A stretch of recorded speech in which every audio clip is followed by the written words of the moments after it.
Hey there, everyone. Kavasseur here, coming at you from North Park in San Diego, California. I'm out here for the holidays to celebrate Christmas and New Year, and it's been absolutely wonderful to be back on the West Coast, where I'm originally from, and where the Kavasseur blog and YouTube channel were originally born. Um, so, yeah, today I'm going to be doing a review. But before I do the review, I have a couple announcements to make. One is that the Kavasseur podcast that I had going on for a while, the To Know a Talk, I'm going to be rebooting that with a different format where I talk to different guests and have different articles that we share and discuss, different research that we share and discuss, as well as talking to vendors and different stakeholders in the Kava industry about different initiatives. So I'm going to get that going, and that's going to start sometime around February of 2025, and I'll be releasing those once every couple weeks, and they'll be about an hour and a half in length, and they'll be a little bit more free-flowing than the previous format that we had. I really miss doing those podcasts, but I left the International Kava Organization and no longer felt comfortable recording those and releasing those podcasts. Today, I'm going to be doing a review of a kava from Papua New Guinea. That is the Papua New Guinea Koniak, and it comes from Root of Happiness. Actually, from Root of Happiness here in California. They're in Sacramento, California. And one interesting thing, to say here is the Koniak kava from Papua New Guinea was one of my early favorites back in the day. Bula Kava House sold a Koniak kava, and I actually took a bunch of it with me to, of all places, the highlands of Ethiopia, and it's so strong that you really don't need much of it, and when you drink one tanoa or one bowl of kava, it really lasts you a long time in terms of the duration of the effects. You don't have to kind of keep drinking it all night. In fact, if you do, you're probably going to get a little bit too crunk.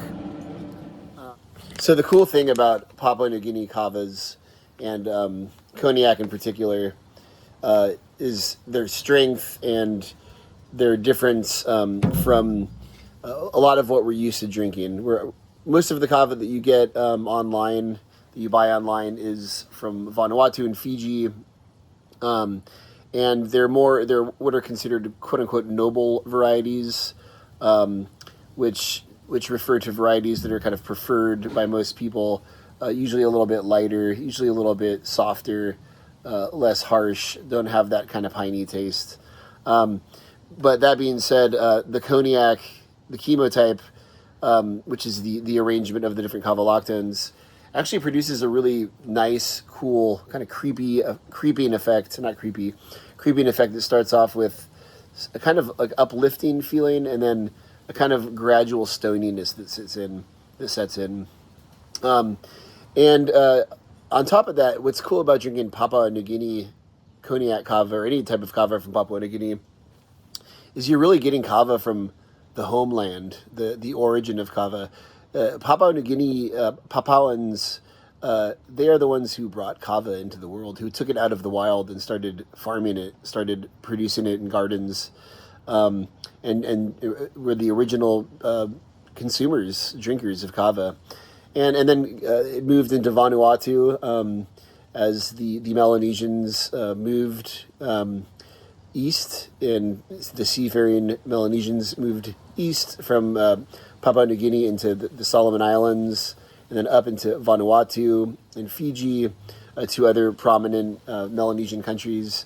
And over time, in Vanuatu, kava was then selected for, in different traits were selected for, and that led to different varieties of kava being introduced into the world. And a lot of those kavas ended up in places like Tonga, Hawaii, Samoa, countries that got kava much later. They really kind of borrowed kava from other cultures. They were not the original kava cultures. They were pretty late in the game, really. And then the U.S. and other countries came after that. New Zealand eventually also kind of got with the program. But the kavas from Papua New Guinea are really the original. It's the root of kava. It's the soil and the place of the birth of kava. So whenever you're drinking a Papua New Guinea kava, you're really going back in history and going to the roots, literally, of kava. This has become somewhat of a controversial type of history for certain people to deal with. Some people believe that kava should only be consumed according to certain customs from Fiji, for example, and then some people in New Zealand have appropriated those customs and become kind of I don't want to call it custom Nazis almost, where a certain way that you sit or the certain way you put your feet, they might kind of slap you on the wrist or say, "No, bad boy, don't drink kava that way," and then they might tell you, you shouldn't use the language like bula. If you're white, or if you're in a kava bar sitting in a stool or something like that. But the Kavasseur on my blog and in the community that I belong to, we don't really tolerate that kind of gatekeeping and racism. It's really kind of elitist and snobbish. So when you drink Papua New Guinea kava, you're going back to the origin of kava that's been kind of marginalized and forgotten about and kind of looked down on. And a lot of Papuans nowadays, now that they see that their kava is being celebrated, are very proud that their heritage is finally being regarded and seen as something special, especially when some have tried to appropriate it and feel powerful by taking control of the kava narrative. So the kava community is many different cultures. So I respect Fijian kava culture, Tongan kava culture, Ni Vanuatu kava culture, Papuan kava culture, American kava culture, New Zealand kava culture. I respect all of it, but I also acknowledge that certain people have benefited while others have kind of been put in the shadows. Kind of a coordinated marginalization of certain kava traditions. And so when you drink a kava like this, you are really dipping into something different, dipping into the origins, drinking something that a lot of people don't want you to drink, to be frank. In fact, just less than 6 or 7 years ago, there was a massive upheaval online and in the kava community about quote unquote 2-day kava, and this would be considered 2-day kava. And that's just a kava that's not celebrated in places like Fiji because it has a slightly different chemotype. It would be kind of like if we arbitrarily decided that blood oranges are the only oranges that people should eat because they might taste a little bit better to some people, and then kind of berated those who ate regular oranges because that's the poor man's orange. Well, I'm here to say that sometimes the poor man's orange is also pretty nice. And the blood orange might be, a luxury to be enjoyed every now and again. So with all that being said, kind of a long introduction, but I did want to set the stage for this Papua New Guinea Koniak experience that I'm about to have, and also to orient everyone here. So Papua New Guinea also, one thing to say here is that the Koniak is a variety. I believe it's from the Mading province of Papua New Guinea. And it's known for its superior strength. It's not just an ISA, but it's kind of like an ISA plus. You don't really need much of it, and it kind of bowls you over when you drink it. So with no further ado, I'm just going to go ahead and knead this up and go right into the tasting review and then do the effects review. Bula to the hula, to all the one talk, from Papua New Guinea to West Africa. Let us enjoy our drink together. Many cultures united into one culture, like a federal government or something. Bula to the hula.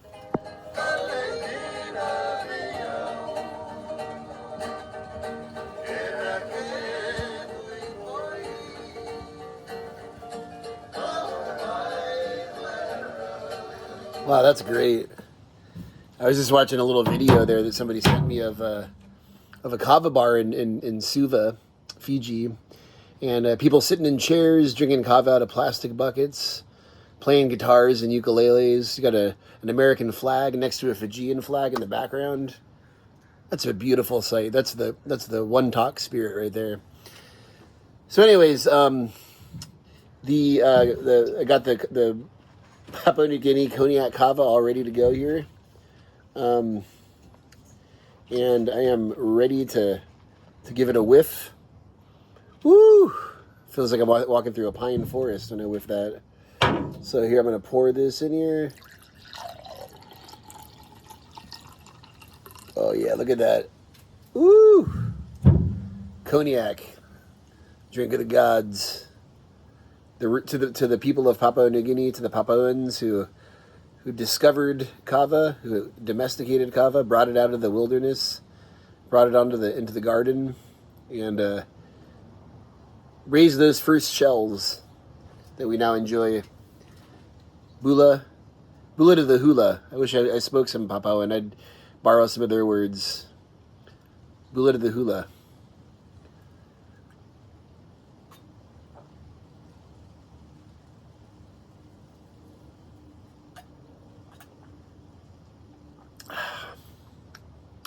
Ooh, that nice grassy, kind of old Chief's Jungle kind of flavor. Remember the first time I ever tried Isa, Papuan Isa, was about 15 years ago, and I think it was Knock 'em All at Home, or maybe it was more like 20 years ago. It was Knock 'em All at Home who sold it, and no, maybe not 20 years. It was in graduate school, so yeah, probably like 15 years ago. But very, very grassy, piney kind of flavor to it. Definitely a 2-day, which puts it up there, makes it all the more exciting. So I'm gonna let this kind of sit for 20 or 30 minutes, and I'm gonna come back and let you know how this baby slips into the bloodstream. And I can tell you, I'm already in kava mode. The minute that kava touches my lips and goes down the hatch, I can feel it marrying my bloodstream, which is always a really great way to know that the hard part of the day is over. So, all right, I'm gonna cut out and be back and give you some thoughts on the effects of Root of Happiness's Papua New Guinea Koniak.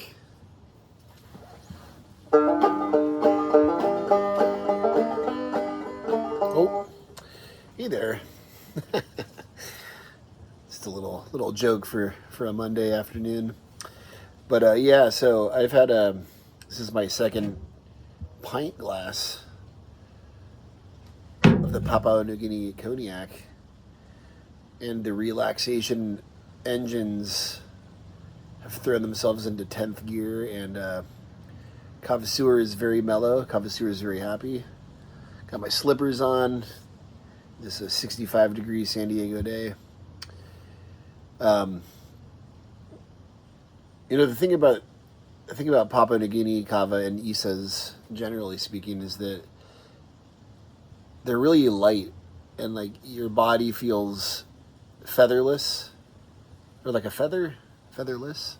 Anyway, you kind of get into this floaty kind of flow state where you're just pretty chill, and just you're not. A lot of the noble kavas, the Fijian and the Vanuatu kavas, are very heavy and sedating, which is nice and welcome, and a good feeling. But the Isas are a bit brighter, lighter, kind of make you move on your feet quicker, and give you this nice, energetic relaxation. And this Koniak takes me back to the days when I was up in the Ethiopian highlands, ice cold Ethiopian highlands with donkey's brain and hyenas, kind of laughing in the distance. And me and my friends, who are coworkers but friends, we all lived together for like 2 years in Ethiopia. We would drink glass after glass of cognac and giggle and listen to music and kind of read sections of different stories to each other. And it's just a very pleasant, uplifting kava that If you want it to relax you, it will relax you. If you want it to kind of work through your anxiety with you while you're out in public or with family and friends, it'll do that as well. But yeah, check it out. It's absolutely fantastic stuff. Um, Available only through a few vendors, and the only one I can think of off the top of my head is Root of Happiness. And this is the Papua New Guinea Koniak. And it's finally been liberated from the kind of the cold hands of the old Kava elite who tried to cancel it on us all those years ago. But now we can get it, we can buy it, and surprise to no one, it's not hurting anybody. Perfectly safe, perfectly fine for casual drinking. Check it out. Koniak Kava, Papua New Guinea, the original Kava. Appropriated by so many. And luckily the Papuans are not resentful. They're very welcoming people that are very proud that they're offering to this global Kava culture, and the beginning of the Kava journey has finally been attributed to them. So bula to the Papuans, to Papua New Guinea, to the Melanesians who diversified Kava into its many forms after that, and then to the Fijians, the Samoans, the Tongans, the Hawaiians who took Kava on the canoe and started sending it east until it finally ended up on the golden shores of California. Bula to the hula. Until next time.